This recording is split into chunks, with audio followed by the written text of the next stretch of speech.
Welcome to the Rim Break Rodeo. We hope this video helps. You begin by opening Google Maps and making sure your device location is accurate. This reduces wrong routes. Once done, tap the blue location dot or type your starting address because a precise origin yields better routing. Next, press the directions icon. This brings up origin and destination fields.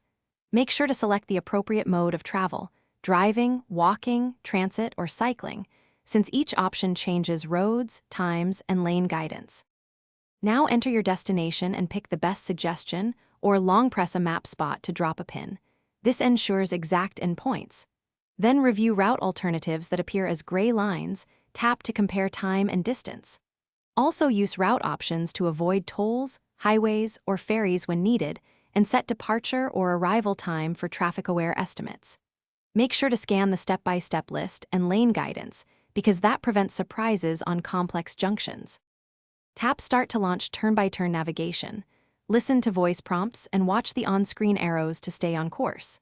If live traffic or map tiles are missing, download an offline map for the area and enable Wi-Fi or mobile data so ETA and reroutes update.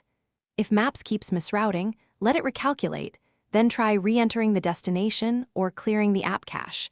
This often fixes persistent errors. Finally, keep battery and sensor access allowed so GPS. Thanks for watching. Consider subscribing if we helped you.